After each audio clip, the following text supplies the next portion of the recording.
I'm Philip Mason, the editor of the Babco Journal, which is out there, and which you've read. I have. I love it. You're Dan Munsey, I am. Fire Chief San Bernardino County. And prolific reader of your journal. Yes, absolutely. So earlier on, you were talking about primarily wildfires. We did 2 conversations. Yeah, one on stage was wildfire, really the community risk modeling. How do we prevent this prevention mindset, and then using technology to reduce the footprint of wildfires. There was a particular phrase that you used. And I'm trying to remember. It's like the stories that we tell ourselves. There is. Could you go into that a bit, because you're a lot of what you were talking about, because of obviously currently prevention is obviously very, very important in relation to wildfires. Wildfires, certainly in your part of the world and in every part of the world, is becoming more prolific. So if you could, I think if you can go over just in the first instance what you were talking about to provide a little bit of context, and then we can get into the discussion from there. Sure. For full disclosure, the first time I said that wasn't on this stage. It actually naturally occurred. I was testifying in front of Congress, our Congress in the States. And they'd asked me to talk about wildfire and prevention. And as they were starting in their opening monologues, the congressional members, it was right after the Palisades fire and the Eaton fire. And the congressional members were talking about how this is the most devastating wildland fire in history of the United States. It lost 10,000 houses, almost 100 people. And when it became my turn to speak, I was thinking about that. And I said, there's lies that we tell as true. So we say these lies over and over again. They're kind of accepted in society as truths, but we have to stop. And one of the lies is that the Palisades and the Eaton fire were large wildland fires. They just weren't. They had a small wildland component, but it was a transition from that natural resources, state watershed area into the built environment, our homes. And then it became a house-to-house conflagration. And so we're talking about different things. You have managing your landscape, but you also have local codes to prevent these houses from burning down. The second lie that we tell as truth is that we have a fire service, public safety technology, a crisis in the United States. And the fact is we don't have a public safety crisis, technology crisis. Here at BAPCO, there's great leaders. We have a public safety technology adoption crisis. We're not adopting technology like we should. If we are, it's very bifurcated, it's very siloed out. We're not doing it with interoperability, and we're not doing it to measure outcomes. Instead, we're looking only at the outputs of what we're doing. So I talked a little bit, and then the third lie that we tell as truth is that in the world, and specifically in the United States, the Western United States, we have a wildfire crisis. We don't have a wildfire crisis. We have a wildland management crisis. And we can mitigate the landscape with good fire, for instance, or fuel breaks, natural man-made fuel breaks, to be able to limit the size of these fires and the frequency of the fires. The second thing we can do is study the flow path of the fires from the wildland areas into our communities and stop that flow path so that prevents the fire from getting in the communities. And then the third most important thing is our local codes. And I spent a bit of time in London this past weekend. And after the Great Fire, London made sure nothing could burn. They did a great job. All the buildings are masonry, great fire prevention in the city. And I think it's across the UK. And we did that in America in 1903, the Great Chicago Fire. And we did it in San Francisco after the earthquake. It's masonry. Lower Manhattan, masonry. But in the built environment, the wildland urban interface in the Western United States, we're constructing houses, American-style houses, what we call Type 5 construction. And then when the fire comes through, we're building that exact same house again without making sure that these houses aren't not going to burn down. They're not fire resistive. The landscaping that's around these houses, big pushback. People just think it's not going to happen to me again. And so these are some of the things I talk about on stage, is that we have to recognize these are lies. And once we realize and stop rationalizing that these lies are acceptable, then we can start having the truthful conversations about where do we need to go in society to stop these wildfires. So the idea of lies that we tell ourselves as truths, where is that? Because do those lies come from the lies inverted commas come from the fact that the kind of the thinking is out of date, or operationally, or the strategy is out of date, or other do the lies, again in inverted commas, do they benefit somehow? I don't think they're purposeful. I think that this really is a social economic term, but it's normalization of deviancy. Right. And we'll do something that we know is not quite good, but we got away with it. And this happens again and again and again, and it stacks, and eventually something bad happens. Yeah. And the example I gave on stage is in the United States, our space shuttle disaster. This was a failure of an O-ring. We knew these O-rings were coming back cracked after previous launches. We knew there was a problem. But every launch that was successful, we felt better and better that this is going to be okay, until one day it was not. So as society, as leaders, public safety leaders, technology leaders, elected officials, citizens, we do need to question a little bit what we say every single day and the normalcy that we have. And when something's not rational and our approach to solving it is irrational, we need to stop ourselves. And in the correct forms and the correct ways, we do need to get on stage with other leaders and point out that these things are not true. And so one of the techniques I use in the States, it works really well. And I'll give you the example that most fire departments in the United States, there's 3 shifts and you'll work 24 hours a day. So there's 3 shifts, and I'll say to the fire chief, on average, let's just say that every month has 30 days. And your employees, let's just say, not counting vacation, holiday, or sick, they work those 3 shifts, 30 days in a month. You work in 3 shifts. How many days a month do you work? So 3 shifts, 30 days a month. How many days a month do you work? And the fire chief will say 10. And I point out, that's not true, because you go to work at 8 in the morning generally, and you work 16 hours to midnight, day 1. The next day you work in midnight to 8 a.m., day 2. For every shift, you're working 2 days. But yet we've got in front of the public and we said, firefighters in the United States, we only work 10 days a month, and the public's gone, wow, those guys are lazy. They know we're not lazy, but they're like, must be nice to be a firefighter only. But none of our guys actually have. And so once you give an example, you're able to frame the conversation and create a new anchor for people to accept. We're moving this idea into the zone of acceptance and then starting to change the narrative. So we're really working on changing the narrative, because frankly, a lot of the problems that we have in the world today, it's based on culture. And we have this culture of acceptance in the United States that we're going to be really good at responding to emergencies. And I'm one of the very few fire chiefs in the United States that stand in front of the public and say, we responded to 150,000 responses last year. I'm sorry, because that's 150,000 failures that I failed at preventing those emergencies from occurring. My number one job is to prevent the bad stuff from happening. Only after we fail to prevent are we going to be really good at responding.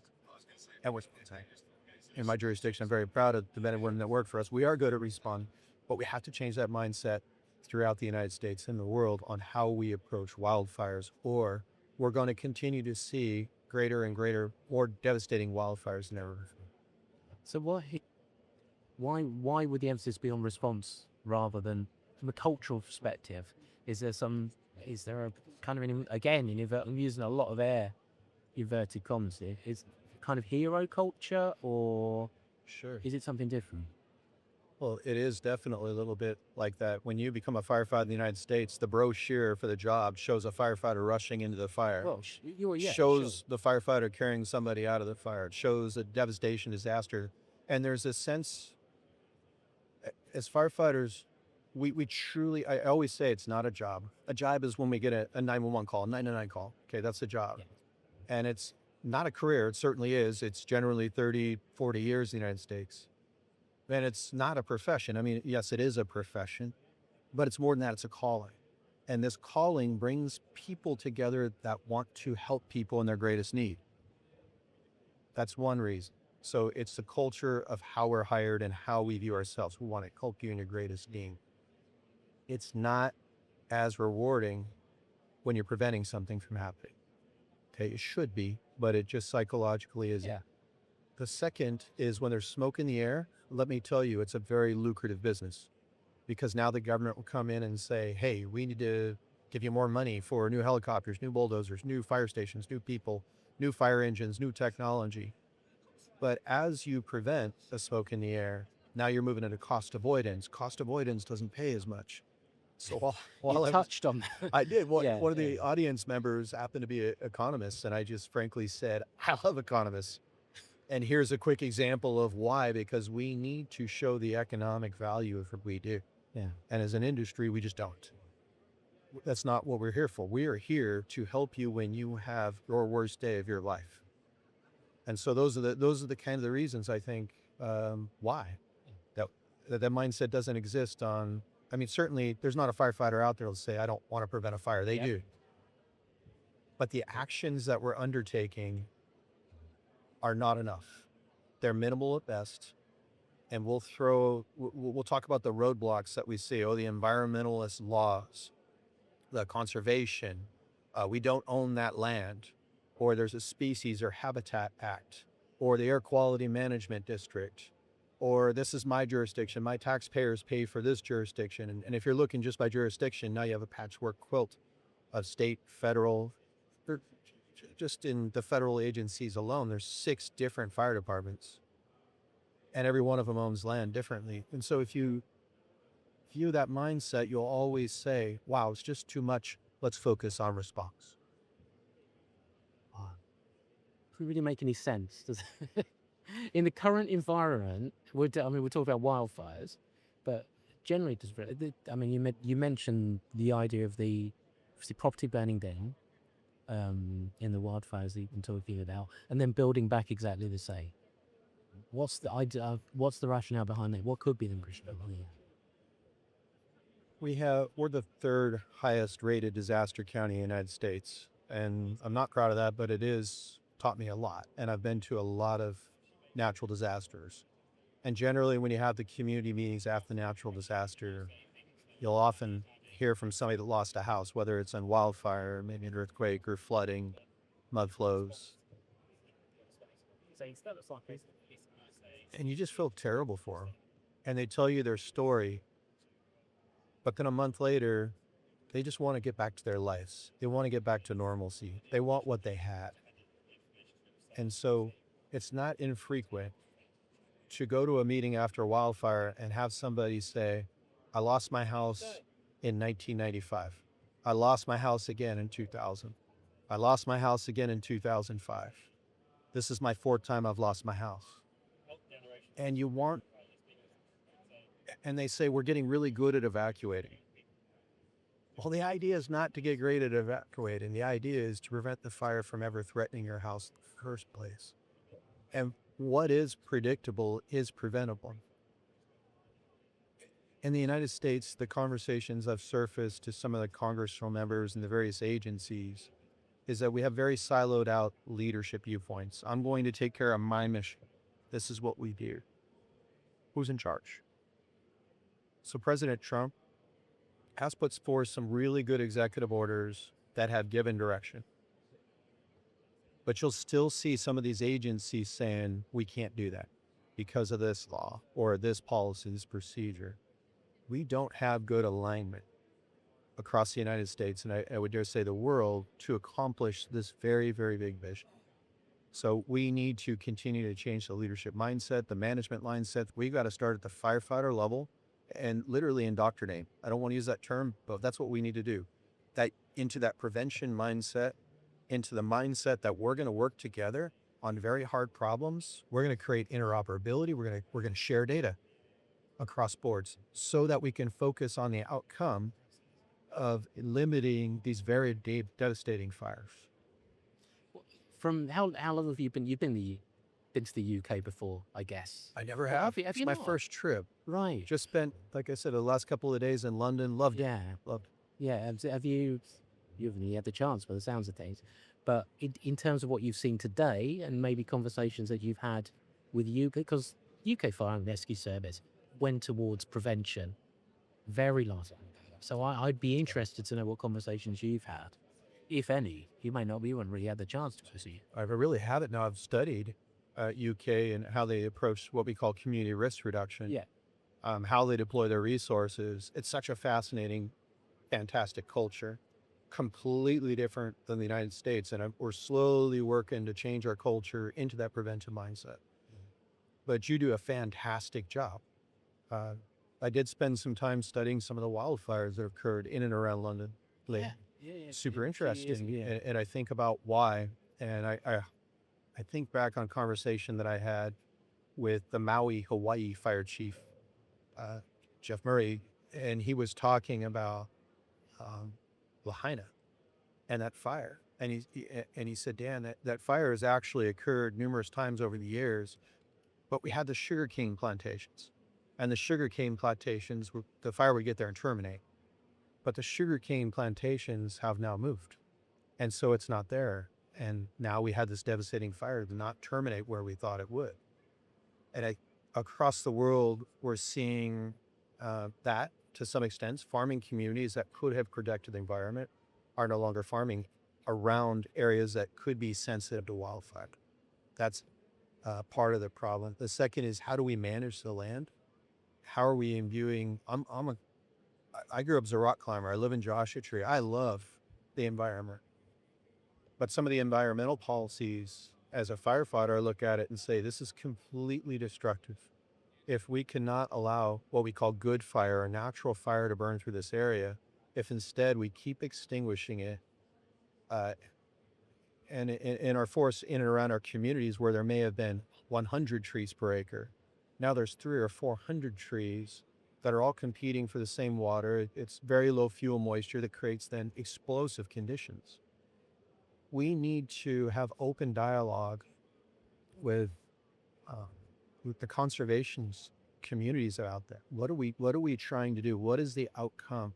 Because the output of just simply not doing anything, not looking at how we're managing this land, is leading to fires that are completely moonscape and killing everything. And so how do we reintroduce this fire? And those are the conversations that are occurring in the United States right now. This conversation on good fire, conversations on managed fire, which means a fire has naturally occurred and now we're just going to manage this fire but let it burn. Unfortunately, last year we had a very bad example in the Grand Canyon that burned down one of the lodges from managed fires. There's a way to do this.